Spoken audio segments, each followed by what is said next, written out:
Welcome back to the Red Dice Diaries with John and Hannah. Hi. And in today's episode, we're going to be discussing those devilish shape changers, the Barghests.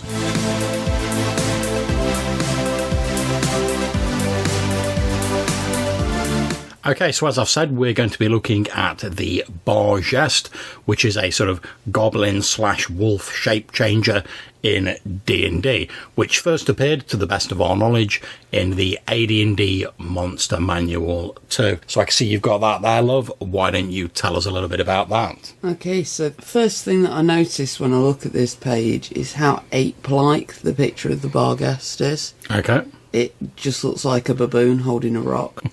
Yeah, it does a bit, actually, yeah. But it's interesting because I remember the artwork from the third ed one particularly being quite striking, and it's such a different creature here. Yeah, 'cause it's more wolf-like in the third artwork, as far as I remember, isn't it? Mm-hmm. So, they come from the plains of Gehenna. Yep. They spawn their litters into the material plane, and then the whelps run around the material plane, being sort of demigods to goblins. Okay. Turning into dog things, which are sometimes known as devil dogs, and generally trying to eat enough hit points worth of... enough character levels worth of players or NPCs. Yeah. To be big enough to get back to Gehenna. So I presume they sort of gain extra hit dice or whatever as they eat people. There's quite a convoluted description, but what it basically comes down to is for every level worth of characters they can eat, they get a hit point. You mean a hit dice? For every 8 levels, they get a hit dice. I see. So they have to really sort of work at it to actually get that hit dice, and they can't just like nom on a low level character. A 0 level character gives them half an energy level, it's described as. So they need to kill 2 0 level characters to get 1 hit point. So 16 to get 1 hit dice. Well, that makes sense. I mean, obviously here they're equating these like energy levels, the character levels, which as we know are purely a sort of out of character sort of game artifice, but if they're equating them as somehow being like the energy or the resonance or whatever that the Barghests are absorbing to make themselves more powerful, it makes sense. Like your average like butcher or baker or candlestick maker in like a village isn't going to have as much of it as like your 10th level warrior who's been like slogging his way through the dungeons of hell for however long. Mm-hmm. It's also quite a nice way to have the monster get bigger and scarier each time you face it. Yeah. Because it's potentially killed a player character and you can have it take out a few NPCs in between. Yeah, and obviously we know from the sort of monster advancement rules that when you go up in hit dice, that has like a knock-on effect on like your attack modifiers and stuff like that. So it's not just going to become like an increasing bag of hit points with the same stats. But like you say, that does add an interesting sort of time element on it, because if you hear like, oh, this Barghests like preying on the people around this area, and you don't stop it, when you eventually do get round to it, it's probably going to be a more difficult threat because it's going to have eaten all these people. I mean, like you say, it takes twice as many 0 level characters to go up, but if your Barghests at like an entire village with like 40 people in it, that's still a lot of hit points and potentially hit dice that it can have gained. So I like the fact there's a nice sort of time element in it there. So we also get the spell list that it can do, which is shape change from canine to goblin-like form, change self, levitation, misdirection, projected image, and once per day it can use charm, person or monster, dimension door, and emotion. So it can manipulate its prey like with illusions and affect their minds and stuff like that, presumably to make them easier to pick off. So then we get a quick bit about how its movement changes when it's in its canine form. And then we get on to the weakness. Okay. So, if in their canine form they take the risk of failing to save versus magical fire attacks, they can get hurled back to their own plane. And if they get sent back there when they're not big enough, Yeah. they just get eaten by the other Barghests. Because they've failed their task. Pretty much. Makes sense. And they're unlikely to be able to get back to the prime material plane afterwards. And then the last bit, which just made me smile, is the description where it talks about the colour of the creature. And it says, it starts off yellow, and then as it gets larger and stronger, it goes from yellow toward a bluish red. So purple. Okay. There's even a double space there. There's obviously been some editing shenanigans gone on in that particular description, and it just made me smile. I suppose maybe they could mean, you know, sort of like, I don't know, like the blue-red of like a bruise or something like that, you know, rather than like just a purple. But yeah, so it's an odd turn of phrase. Yeah, and then as an adult, they're normally blue. The canine form is any typical large dog, and almost impossible to tell from a normal dog, although the dogs will be able to tell them apart. That makes sense. Okay. So what about Second Ed? So in Second Ed, they actually appeared in the Planescape campaign setting, monstrous sort of like edition, and makes sense because they're from Gehenna. Obviously, Planescape is all about the different planes. Mm-hmm. We get a nice bit of Tony DiTellesi's art in this, which is very striking, and it shows this sort of bluish, gnarled, miserable-looking goblin creature with like two wolves sort of running next to it. The stats are fairly similar. You get some additional stats for like the different hit dice levels. They're described as inhabiting the plains of Gehenna. Their natural shape's very much like that of a large goblin, and they generally keep that form when they're amongst other goblins. Again, it describes this change of colour as they go from whelp to sort of being full grown. It says when it's a whelp, its skin changes from yellow to, again, this bluish red colour. Eventually, its skin turns a more sort of even dark blue colour at adulthood. Although I can't help but notice that the artwork has chosen to interpret that as blue. Green. Well, I wouldn't say it was really green. I would say it was a sort of bluish colour, but it can assume at will the form of a large war dog or a wild dog, hence it's often referred to as a devil dog. The precise form varies from creature to creature. They attack dependent on their form, so they use weapons if they're in goblin forms, obviously claws and bites if they're in hound form. They have pretty much the same spells that they can use with a few changes. They've got shape change into either of the two forms, levitate, misdirection, project image. They can do the following once a day: charm, dimension door, and emotion. So pretty much just the same, but some of the spells have been renamed in this edition. When they're in canine form, they can move at double their normal movement rate, and they pass without trace as per the spell at will, so they don't leave footprints behind them or anything like that. They're native to Gehenna and tend to live in isolation. Each Barghest has its own stronghold and force of servitors, over which it rules despotically over. Goblins recognise and worship them, but other races find them to be virtually indistinguishable from goblins in their goblinoid form. Goblins will often go to great lengths to bring them suitable gifts and sacrifices. Barghests respond by slaying powerful enemies of the goblins, as well as gaining wealth for the goblins, because the goblins hoover up all the treasure from the victims the Barghests killed, which obviously it's there for them sweet, sweet energy levels, not for the treasure. Mm-hmm. Occasionally, a Barghest on Gehenna spawns a litter of 6 young, which are immediately sent to the prime material plane, as discussed previously, and they go around eating as many hit dice worth of things as they can until they're powerful enough, at which point they yoink it back to the plane of Gehenna to take their rightful place. And that works pretty much the same as you've just described, with 0 level people being worth half as much. We get a last little bit about the ecology of the Barghests, where it says they pass through several different stages in their life. As a whelp, it's a hunter and tracker consigned to the prime material plane. There it sort of gains combat experience, it grows in cunning and wisdom until it's ready to enter in the next stage, returning to Gehenna and becoming a leader. It's still a hunter, but now its tactics and its attitudes have shifted to take into account the sort of larger theatre of war rather than just its sort of personal hunting and slaying.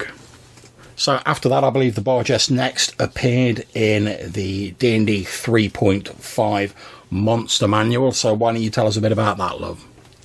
So they're very, very similar to what we had in Second Ed, although we've not got anywhere near so much detail about their background or their motivations. They're almost quite bestial in my interpretation of them, from this being the first time I'd seen them. Yeah. I can see they're still described as fiends, so they're still demons of a sort. And I think it's also, the picture gives that impression. I think it's actually supposed to be in between the goblin form and the wolf form. Yeah, it's got that sort of but it's halfway through transformation Wolfman deal like going on. It's got the wolfen look to it, but its face looks a little bit more humanoid. And it's got quite humanoid hands. Yeah, definitely. It's a pretty cool picture, though. It is. That's why I remembered it so clearly. Obviously, they're going to have all the skills in the world because it's 3.5.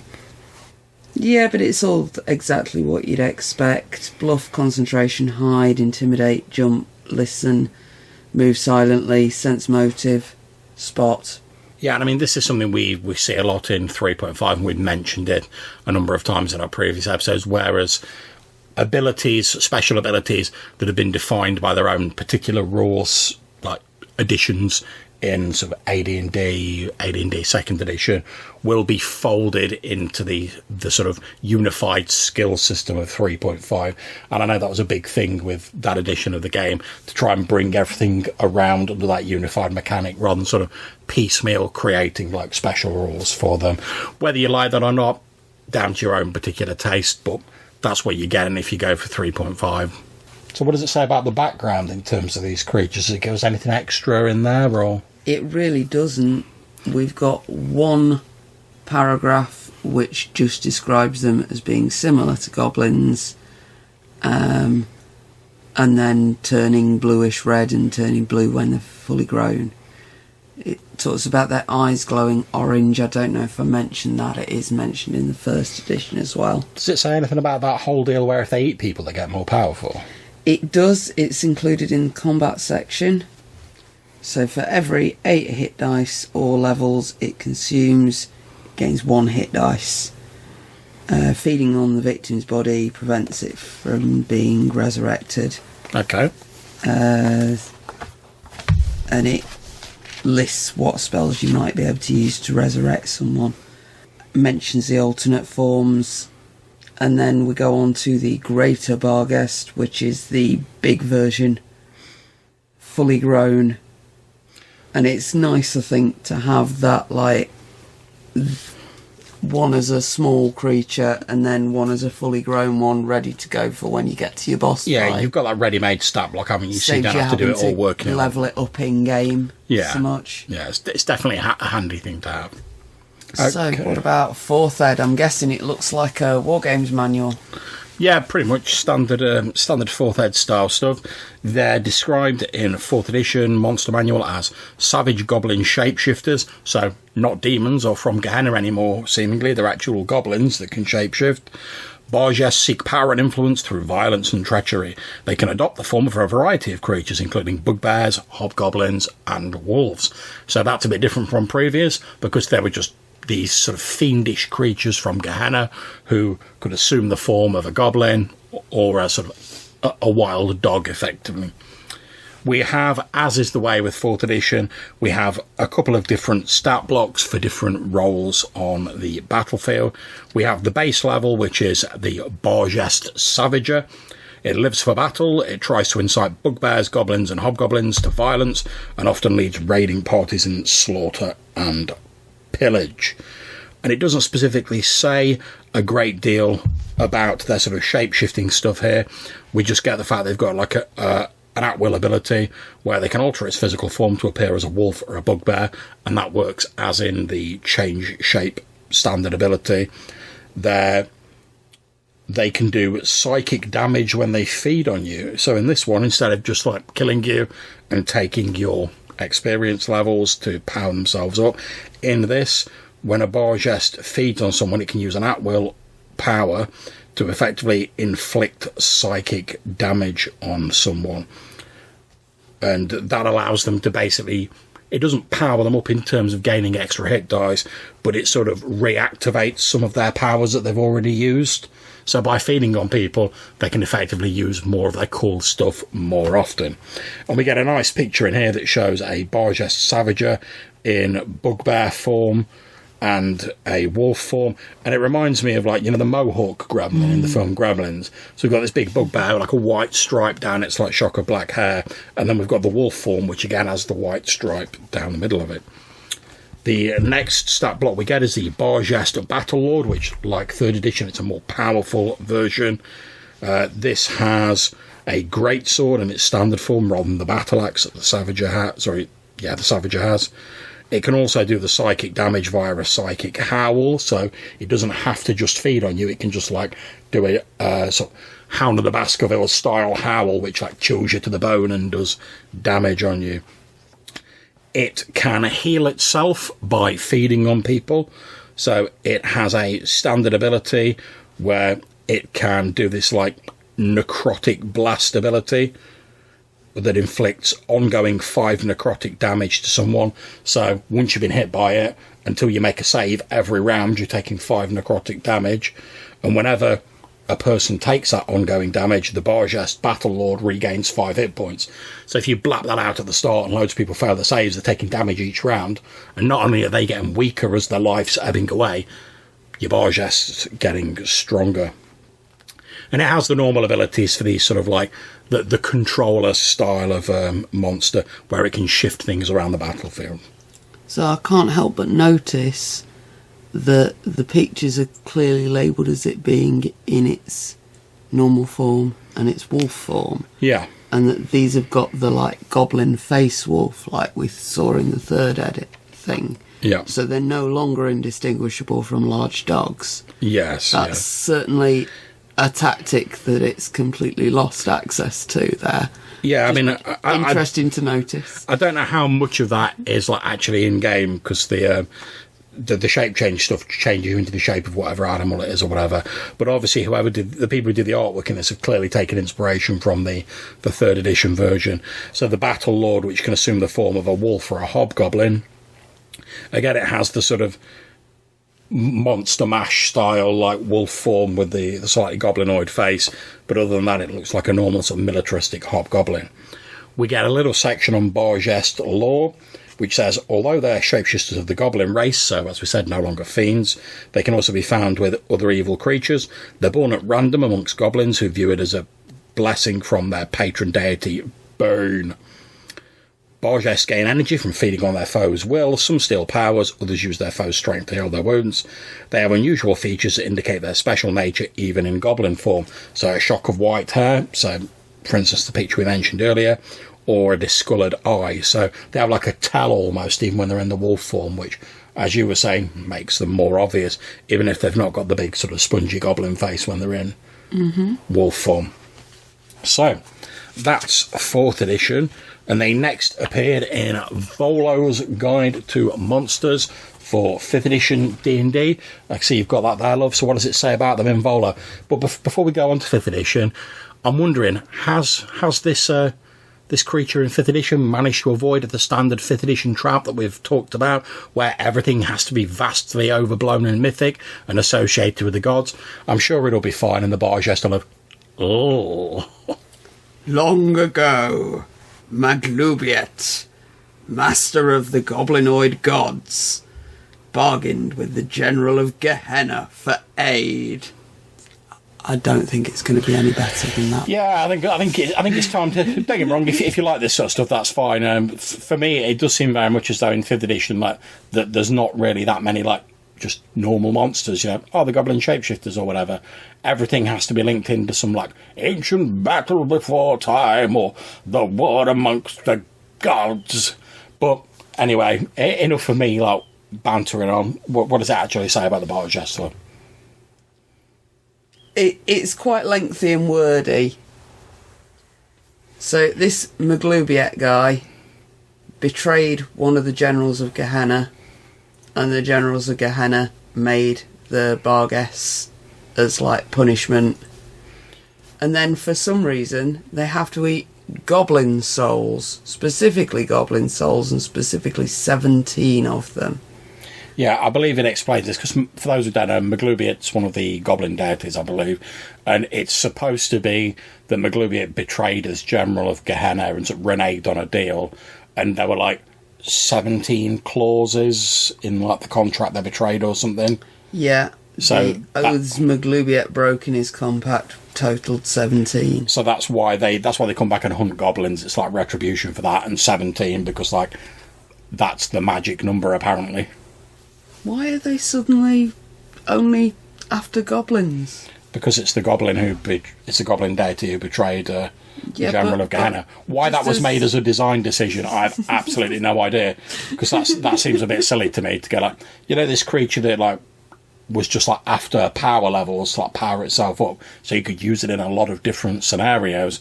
Well, now it only really prays about goblins because, to be honest, your average hero, if you're like, there's some like devil dog like whooping its way through the goblin tribes and like Keleno, are you really going to be that bothered? I can't think of any situation where you'd be like, oh no, there's goblins who cause all untold trouble for civilised folk, or there's some like evil fiendish creature like tearing them up. Oh well.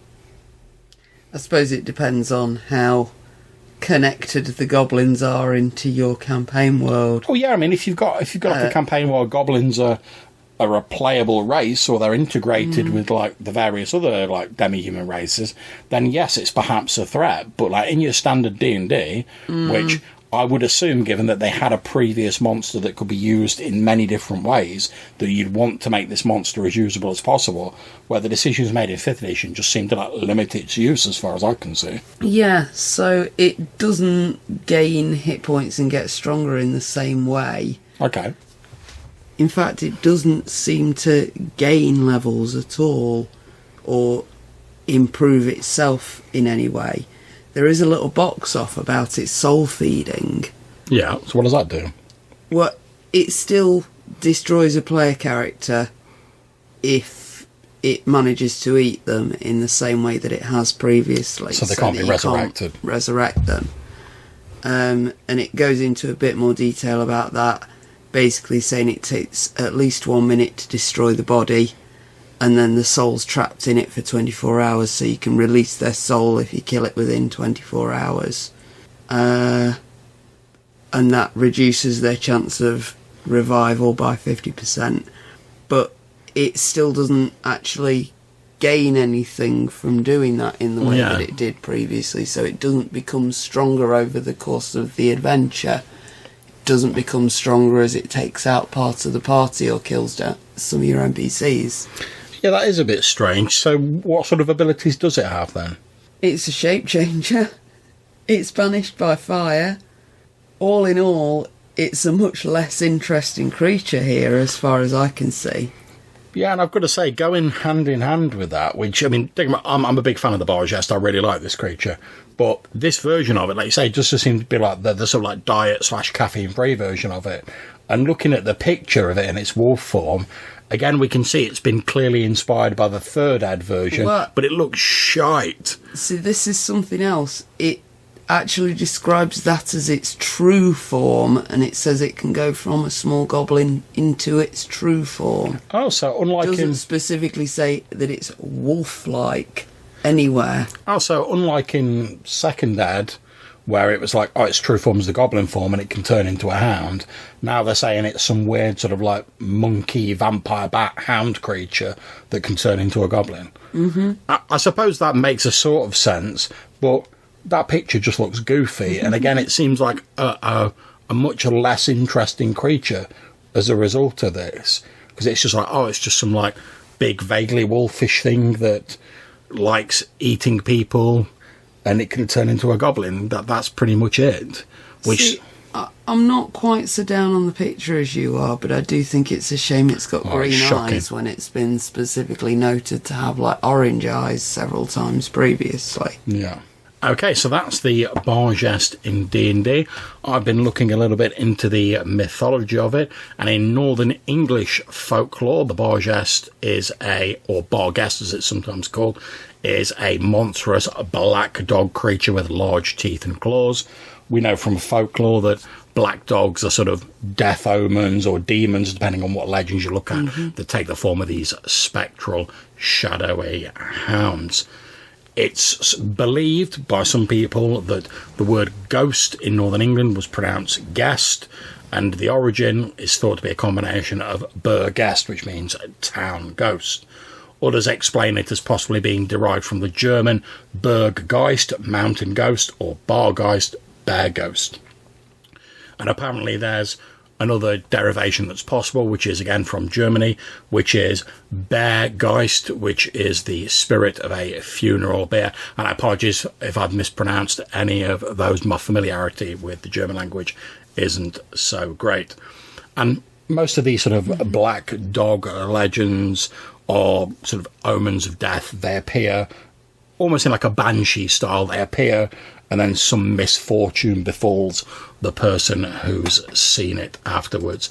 And they're also, as a lot of these legends are, sort of mixed up with the idea of, are they a ghost, are they a demon, are they a hellhound, which sometimes they're associated with.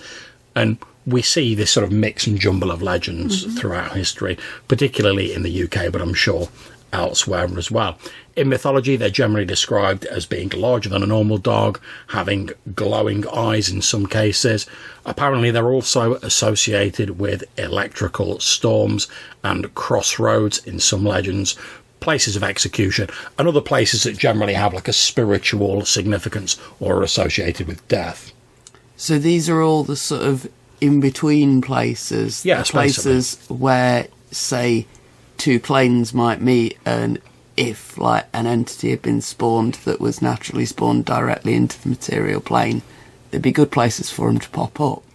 Yeah, and we can see that the D&D version has obviously been inspired by this, because they're referred to as devil dogs in some edition, obviously association with hellhounds. They've got this whole association with death, which in D&D is just because they're trying to like absorb the life energy, but obviously that's been inspired by the sort of black dogs of mythology. But purely in game terms, your characters are walking across a crossroads and something pops out of another dimension. Oh, yeah. That's not such a far stretch to go.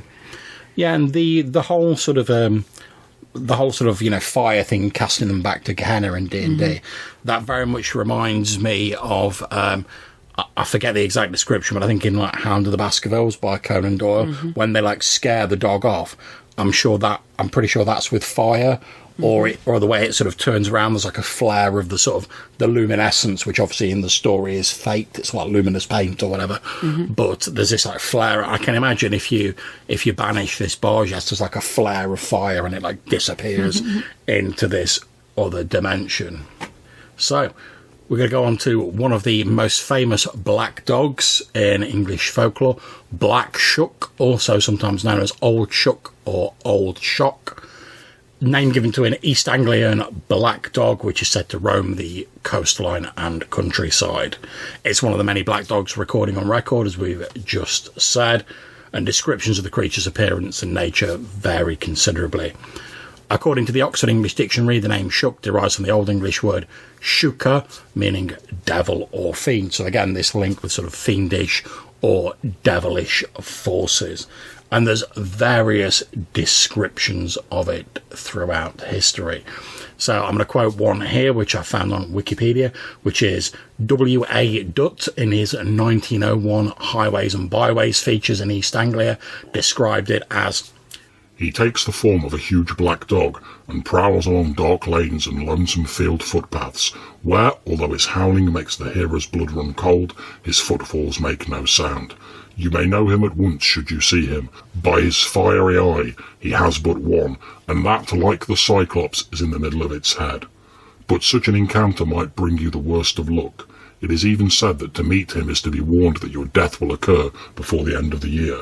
So you would do well to shut your eyes if you hear him howling. Shut them even if you are uncertain whether it is the dog fiend or the voice of the wind you hear.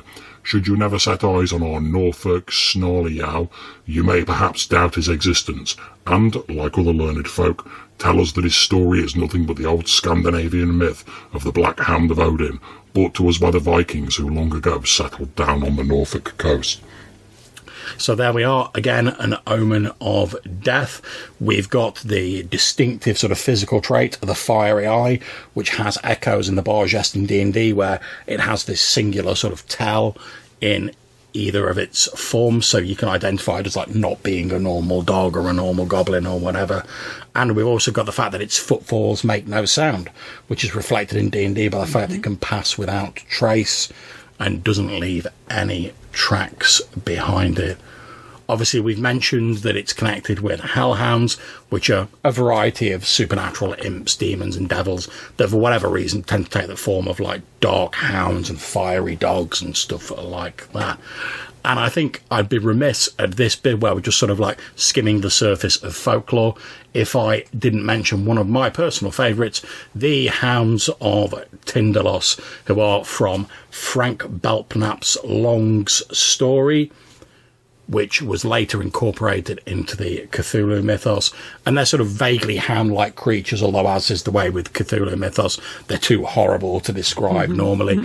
But one of the interesting things about these, and what made me think about it as we were talking about dimensions intersecting and things appearing, is in that story, the Hound of Tindalos are said to inhabit the angles of time, whereas every other, and this is never really explained, but every other organism is thought to inhabit the curves of time. And as a result, it means that when these hounds hunt, they can appear out of anything that has like a sharp angle in it, so any corner of a room. And they manifest as like first smoke sort of pouring in from that corner of the room, then the hound emerges out of the smoke. So theoretically, you can stay out of the way of them if you made like a spherical room. And I believe someone does that in the story, if I remember correctly. But they basically just attack the outside of it until it dents it enough to make an angle, and then they just like come in on the inside. But the idea of these hounds is because they sort of hunt through time, they sort of like appear at various points through your history, getting closer and closer as they're like homing in on you. And obviously they emerge to get you. So again, it's the sort of death legend. So you might hear them when you're 15 or whatever, howling in the distance. And then every time you hear them or see them again afterwards, they're a little bit closer and they're a little bit closer. And it's basically them circling you, but they're doing it through time. So, one of my favourites, not strictly a ghost hound, a black dog or a devil hound in the same way, but it certainly has some similarities with the Barghests. So, the story that the Barghests was reminding me of the most is Bigby Wolf's growing up story. Oh, in Fables. In Fables. Fables is a comic book series about fairy tale characters in, I was about to say modern day, but I suppose it's early 2000s. In the before times when people could go outside. And the character Bigby Wolf is later on a PI, but you get this fantastic, I can't remember where it is in the story, you get his tale of how he grew up and how he was the child of the North Wind and the Winter Wolf. Yeah.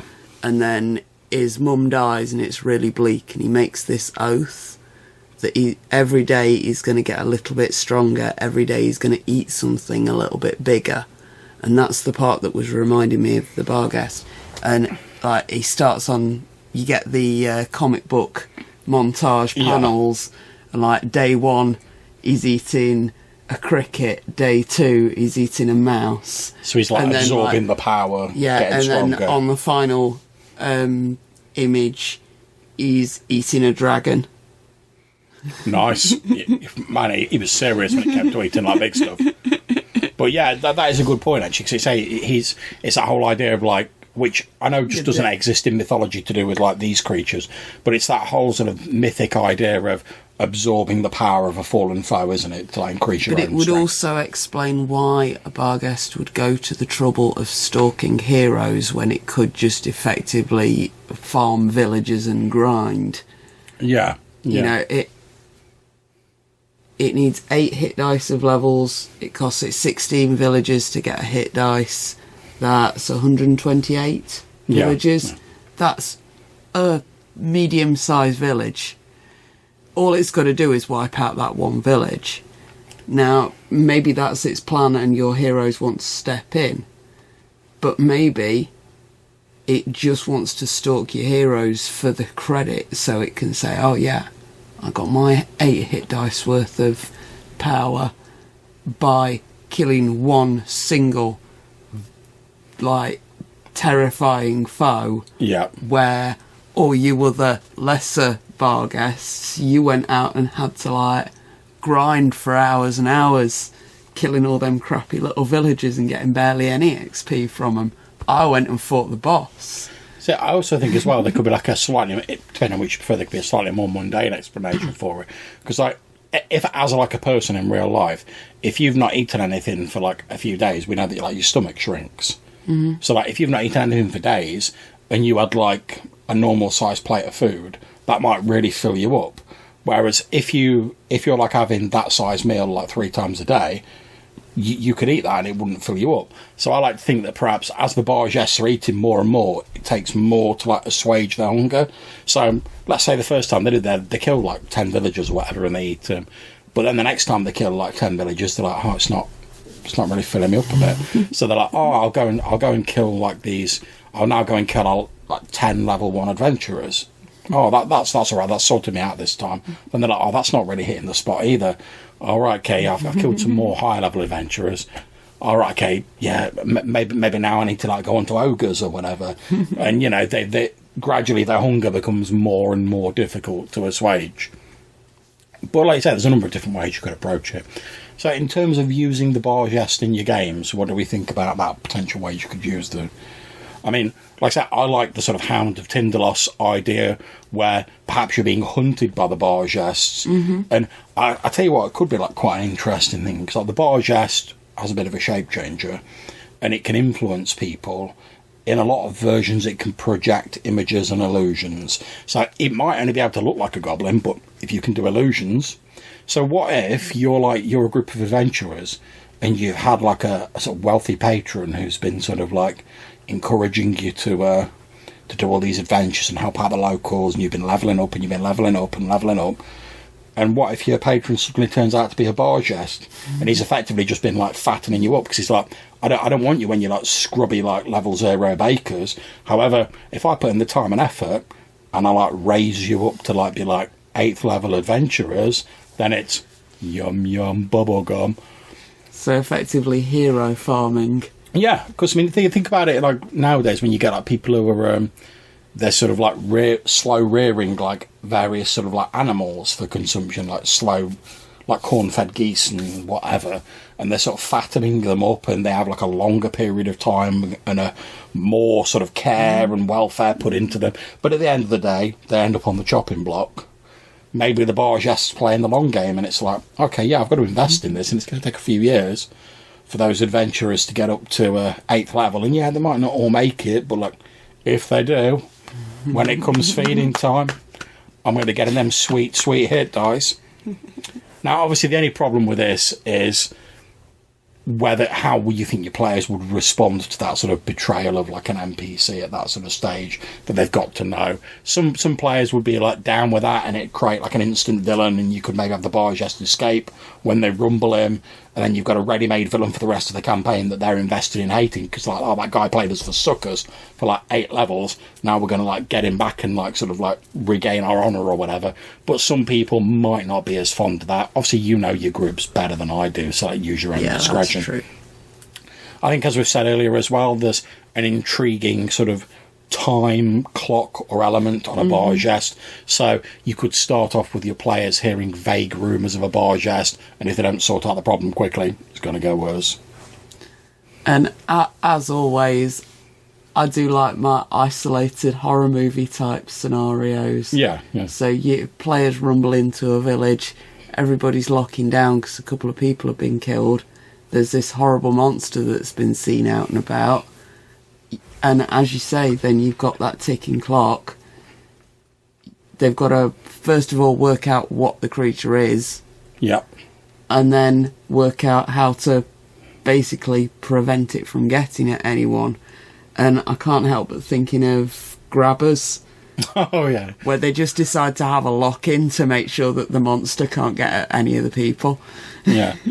One thing I think is potentially interesting as well is there's a lot made about how Barghests are sort of worshipped by goblins, and they lurk amongst goblin tribes and whatever. And I know it said that dogs can always like identify them as like not being normal dogs, but what if you had like a Barghest who'd sort of taken over like a pack of wolves or something like that? So that could potentially be a different angle. For that matter, you were talking about there being several of these sort of black dog stories about cities. What if it took over a stray dog pack in a city? Yeah, yeah. Okay, so that's about it for this episode on the Barghest, a goblin/wolf shapeshifter. We hope you've enjoyed it and it's given you some ideas.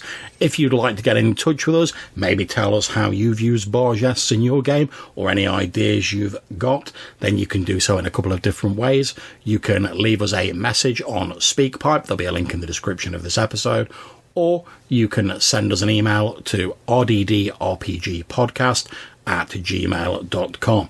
Until we see you next time, take care, stay safe, and whatever you're playing, have fun. Bye!